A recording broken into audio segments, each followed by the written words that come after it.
Hello friends, welcome to Sagar Sharma classes. आज हम आपके लिए लेके आए हैं रिसर्च एप्टीट्यूड के लिए इम्पोर्टेंट टॉपिक, जिसमें हम आपको बताएंगे meaning of research, features of research, qualities of a good research and इसमें हम आपको रिव्यू ऑफ लिटरेचर के बारे में भी बताएंगे और qualities of a good report के बारे में भी बताएंगे। तो इस वीडियो को लास्ट तक ज़रूर देखें और अगर आप हमारे चैनल पर नए हैं तो वीडियो और चैनल को सब्सक्राइब ज़रूर कर लें। और आप अगर हमारे व्हाट्सएप या टेलीग्राम ग्रुप से जुड़ना चाहते हैं तो आप डिस्क्रिप्शन में दिए हुए लिंक के थ्रू वहाँ से जुड़ सकते हैं। चलिए आज की इस वीडियो को स्टार्ट करते हैं। सबसे पहले जानेंगे मीनिंग ऑफ रिसर्च।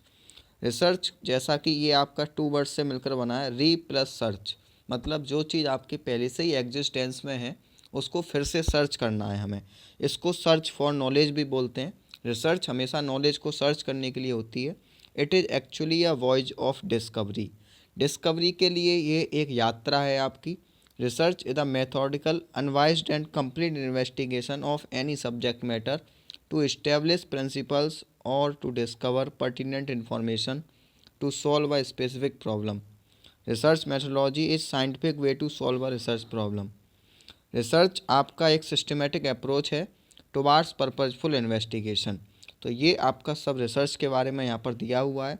रिसर्च से आपके कुछ इंटरप्रिटेशंस आते हैं, उनको फिर आप जनरलाइज करते हो अगर वो आपके रेलिवेंट होते हैं तो ये आपका बिजनेस रिसर्च में अगर हम बात करें तो is defined as the systematic and objective process of gathering, recording and analysing data for aid in making business decisions. तो जब भी बिजनेस में कोई रिसर्च की जा रही है तो वो आपकी बिजनेस की डिसीजन मेकिंग में हेल्पफुल होनी चाहिए।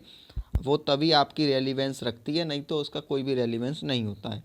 This exercise is to provide objective and timely support to the decision maker of a business organisation. अब हम इसके बारे में बात करेंगे फीचर्स ऑफ अ रिसर्च। एक अच्छी रिसर्च में क्या क्या फीचर्स होने चाहिए। सबसे पहले एक रिसर्च आपकी क्वेश्चन से स्टार्ट होनी चाहिए। क्वेश्चन का मतलब सबसे पहले कोई भी रिसर्चर रिसर्च प्रॉब्लम को फाइंड आउट करेगा कि वह किस टॉपिक पर अपनी रिसर्च करना चाहता है। तो ये पहला फीचर है, स्टार्ट्स विद अ क्वेश्चन। उसके बाद इसके नेक्स्ट आपके फीचर हैं systematic process. Research is a systematic process. ये एक सिस्टमेटिक प्रोसीजर को फॉलो करती है। अभी हम आपको बताएंगे कि रिसर्च को कंडक्ट करने के लिए क्या सिस्टमेटिक प्रोसीजर होता है। The process starts with identification of problem and ends with report writing. ये आप यहाँ पर आपका फर्स्ट और जो लास्ट स्टेप है वो हमने बता दिया है और इसके बीच के स्टेप अभी हम आपके बताएंगे, तो आप वीडियो को पूरा देखें। इसके बाद नॉलेज ओरिएंटेड होती है research. Research also focuses on gathering new knowledge. जो भी रिसर्च की जाएगी वो आपकी न्यू नॉलेज को गैदर करने के लिए की जाती है। So it emphasises to put some new knowledge into the research work. Research itself require knowledge resulting in more knowledge at last. इसके बाद और भी कुछ इंपॉर्टेंट फीचर हो सकते हैं रिसर्च के। यूनिवर्सल। रिसर्च एक यूनिवर्सल प्रोसेस है। It is applicable everywhere like in politics, education, government etcetera. Research is a dynamic.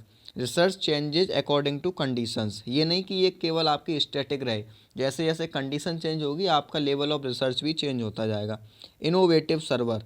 Research results in some innovative discoveries, that is why we can say that research is an innovative server. Every time research provide some improvement in the existing situation. Next one is circular. Research एक आपकी continuous process है, इसलिए हमको इसको circular भी कह सकते हैं क्योंकि it moves in a circle where one research and another starts again with the new perspective, so it is circular in nature. Research को हम science as well as art भी कह सकते हैं। It is a science because it has certain attributes of science, but it is a soft science, not a rigid science. It is free from bias. It is an art because it has some specific way to present और perform activities. Next हम बात करेंगे objectives of research. जो भी research की जाती है उसके क्या क्या मेन ऑब्जेक्टिव रखे जाते हैं। तो सबसे पहले टू डिस्कवर न्यू फैक्ट्स और प्रिंसिपल्स। रिसर्च का मेन ऑब्जेक्टिव है कि जो भी कोई न्यू फैक्ट है या प्रिंसिपल है उनको डिस्कवर करना। To verify and test old fact. To analyze relationship between variables. To identify casual relationship. To solve a problem. To accelerate human progress. To categories and describe. To evaluate and compare. तो ये जो भी point है ये आपके नाम से ही clear है। इनके डिटेल एक्सप्लेनेशन के लिए हम अलग से वीडियो बनाएंगे क्योंकि अभी ये वीडियो आपकी बहुत लंबी चलेगी तो इसमें इसका एक्सप्लेनेशन नहीं है, लेकिन ये पॉइंट आपके लिए बहुत हेल्पफुल है। आप इनको नोट भी कर सकते हैं। अगर कोई पॉइंट एक्सप्लेनेशन का आपको समझ में नहीं आ रहा तो आप हमसे कमेंट में भी पूछ सकते हैं। Next one is assumptions of research. Research की आपकी क्या क्या एजम्पशन रखी जाती हैं एक एक रिसर्चर के द्वारा। Existence of cause and effect relationship, existence of sequence in law in economic activities, existence of objectivity, existence of representative sample. तो ये आपके कुछ एजम्पशंस हैं जो रिसर्च से पहले जो रिसर्चर है वो आपकी बनाता है रिसर्च के रिगार्डिंग। अब हम बात करेंगे qualities of a good research. एक आपकी अच्छी रिसर्च में क्या क्या क्वालिटीज़ होनी चाहिए। एक तो रिसर्च का क्लियरली डिफाइंड पर्पज़ होना चाहिए। Detailing of the research process, एक रिसर्चर को जो भी रिसर्च प्रोसेस वो करने वाला है उसकी डिटेलिंग कर लेनी चाहिए। Application of high ethical standards, research करते समय रिसर्चर को एथिकल एक्टिविटीज़ फॉलो करनी चाहिए, ना कि कोई अनएथिकल। अनएथिकल का मतलब है कि उसको कहीं से रिसर्च कॉपी नहीं करनी चाहिए। और डेटा कलेक्शन का जो भी मेथड है वो आपका एथिकल होना चाहिए। और आपका लिमिटेशंस फ्रैंकली रिवील्ड, अगर कोई रिसर्च करते टाइम उसमें लिमिटेशंस रह गई है तो वो रिसर्चर को लास्ट में ज़रूर बताना चाहिए, ये नहीं कि वो उस लिमिटेशंस को छिपा ले। और भी इसकी कुछ आपके अच्छी बातें हैं जो रिसर्च में होनी चाहिए। एडुकेट एनालिसिस करना चाहिए रिसर्चर को, ऑब्जेक्टिविटी होनी चाहिए, प्रॉपर प्रेजेंटेशन ऑफ फाइंडिंग्स करना चाहिए रिसर्चर को, जस्टिफाइड कंक्लूजन्स होने चाहिए, replicable, replicable means verification of results bye replicating the study. अब हम बात करेंगे qualities of a good researcher. एक अच्छे रिसर्चर में क्या क्या क्वालिटीज़ होनी चाहिए। जनरल क्वालिटीज़, आप उसकी साइंटिफिक एटीट्यूड होना चाहिए, मतलब लॉजिकल फ्रेम ऑफ माइंड होना चाहिए। Personal test in the study, study उसकी पर्सनल टेस्ट के अकॉर्डिंग होनी चाहिए, ना कि कोई उससे फोर्सफुली करवा रहा हो। Desire and curiosity for knowledge होनी चाहिए। इमेजिनेशन एंड इंसाइट होना चाहिए। Decision making capacity, प्रिजर्वेंस, delayed gratification, clarity of thoughts होना चाहिए। अनवाइज्ड एटीट्यूड होना चाहिए। इसके अलावा भी उसमें एटिक्यूट एंड ह्यूमिलिटी की गुण होने चाहिए। Good health and pledging personality होनी चाहिए। अगर ये तो आपकी नॉर्मल क्वालिटीज थी, अब स्पेसिफिक क्वालिटीज़ में सब्जेक्ट नॉलेज, रिसर्च नॉलेज, और इसके साथ साथ फैमिलियरिटी अबाउट द इन्फॉर्मेंट्स और नॉलेज ऑफ अर्लियर इन्वेस्टिगेशंस। इसके बाद हम बात करेंगे रेलिवेंस ऑफ रिसर्च। जो भी हम रिसर्च कंडक्ट करते हैं उसकी क्या रेलिवेंस होती है। तो प्रमोट साइंटिफिक थिंकिंग, कोई भी रिसर्च है वो साइंटिफिक थिंकिंग को प्रमोट करेगी। सिग्निफिकेंस फॉर गवर्नमेंट, गवर्नमेंट के लिए क्या रोल हो सकता है रिसर्च का।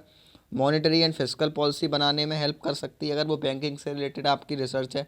बजट बनाने में, पे रिवीजन में, पॉपुलेशन हैंडलिंग में। Next one is bank and insurance sector में क्या मदद कर सकती है research. CRR and SLR, CRR is cash reserve ratio, SLR is statutory liquidity ratio. ये डिटरमाइन करने में अगर बैंकिंग से रिलेटेड कोई रिसर्च है इसके संदर्भ में तो वो आपकी हेल्प करेगी। Lending and borrowing pattern, interest rate, premium rates, bonus rates, age brackets. तो यहाँ पर ये आपका बैंकिंग एंड इंश्योरेंस सेक्टर में रिसर्च हेल्पफुल रह सकती है। बिजनेस ऑर्गेनाइजेशन में देखें तो मार्केटिंग मिक्स बनाने में, consumer behaviour, new product development process, marketing research, demand supply forces. Social relevance में चाइल्ड लेबर के रूप में रिसर्च आपकी हेल्पफुल रह सकती है। और honour killing, poverty status, ethics and value system, social independence, family system. और एकेडमिक सिग्निफिकेंस के रूप में आपकी रिसर्च पेपर पब्लिश करने के लिए, कॉन्फ्रेंसेज, वर्कशॉप, सेमिनार्स। मेडिकल में आपका medicines and vaccines and life saving drugs के लिए ये आपकी हेल्पफुल रह सकती है। तो इस वीडियो में हम केवल इतना ही जानेंगे। नेक्स्ट वीडियो में हम रिसर्च के रिगार्डिंग और आपके बारे में बताएंगे। आशा करते हैं आप वीडियो का एक्सपीरियंस अच्छा लगा होगा। धन्यवाद।